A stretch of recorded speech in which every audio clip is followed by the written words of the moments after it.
and Ka meant spirit or a container. So Africa meant the soil that was contained within a spirit body. So that's where the word Africa came from. America was from the continent over here, what we call, where we stand, from Amerigo Vespucci supposedly gave it that name. But we know that is not the truth either, because that name existed prior to Amerigo Vespucci coming over here to the wilderness of North America. The word America really comes from the word Amaraco, or Amerigo, which just means the westward civilizations. So when you say African American, what you're doing is giving a general assessment of where people supposedly came from. Now, Africa has many different nations. When you say European Americans, the Europeans know that some of them came from Ireland, some came from Scotland, some came from Germany. From England, they were called Anglo-Saxon Americans. So they can be specific. They say European American in general, but European American in general, but Irish American to be specific. We have to be specific in this day and time as other people are in this day and time. So when we say Africa, you have to know specifically which country that you had actually came from. So that was always laden in the beginnings of America. The next story we learned in school after Christopher Columbus supposedly discovering America, which in actual fact, the original people went into bondage in 1555. So now you go from 1555 to 1776, the colonial founding of what we call North America, which was founded by the Moors teaching masonry to George Washington and Benjamin Franklin, what we call masonry enshriners. So in 1776, George Washington, the next story we learned in school was George Washington chopped down the cherry tree. We know that the cherry tree was not actually a cherry tree, but it was a symbolic, masonically, to represent a flagpole. There's a book called Diplomatic Powers and Diplomatic Initiative in the Barbary Powers. Actually, what they say a flagpole represented was actually, the cherry tree represented a flagpole being chopped down in this hemisphere. Now, Morocco, we always symbolize the cherry as the rising sun. The cherry tree was this flag, the cherry red flag with the green star, which represented the original planet Earth before it separated itself from the moon.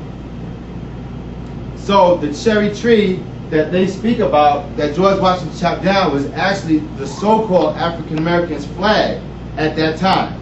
Now also, we also had a seal. Now all this was done by a man named Benjamin Banneker.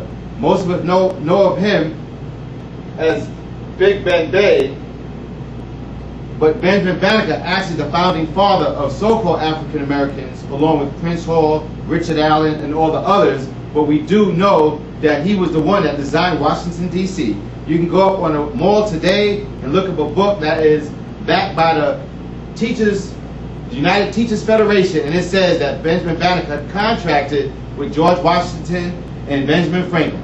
So when we got together and wrote the Constitution in the first 7 articles and said we the people, they meant we the people, the original Moors from Africa, as well as the original Native Americans here in America, because the Cherokees were not called Indians, the Cherokees were called Moors. Remember, Columbus thought he was in India, so that's a misnomer. They were not Cherokee Indians, because India is on another continent, but Cherokee Moors. This can be found in this day and time in any good internet or any good book that you look up for yourself. We do not have time to cook this up. You can look it up. So when he first designed the George Washington, when they first put together the Constitution, it had to be sealed. So our seal that was sealed at that time, they said, where's the best thing to hide a secret? Right under your nose. We carry it with us each and every day, called the dollar bill. Have you noticed today, this is the only legal document that has not been changed. The $5 has been changed, the $10, the $20, they cannot change this because this is actually a legal document without seal. It is the only country that has a two-sided seal. You have the eagle, which was the Indians that were here in the West who called the so-called red men. George Washington and Franklin, all of them, kind of first pretty much got with them. So they adopted the ancient eagle symbol, which is very Masonic. Now, Benjamin Banneker's seal in the so-called, what we call today African Americans, our seal was the pyramid on this side. If you notice, this seal is not seen anywhere on any government buildings unless it is international. Now what was international at that time that you don't see the seal today on the back of a dollar bill and on an international building in New York City down by Wall Street? That is because when America first got started, when they became bankrupt, they had no more money. So therefore they had to turn to Benjamin Banneker and ask him, could he assist with us here in America? Now you have to remember, when America was being founded, slavery was a question. Now we were already here in America as indentured servants, as was Europeans.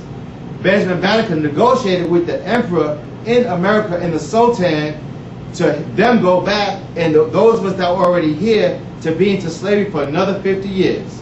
So our seal was actually sealed back in 1776. Our flag was chopped down, and it wasn't until 1913 that it was brought back up by a Shriner Mason, so-called in this day and time, known as Noble Drew Ali, who set up something in 1913 called a Moorish Science Temple.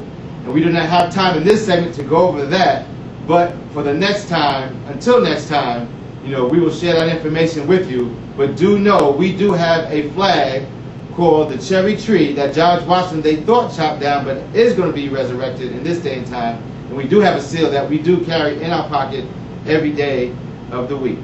So until next time, shalom.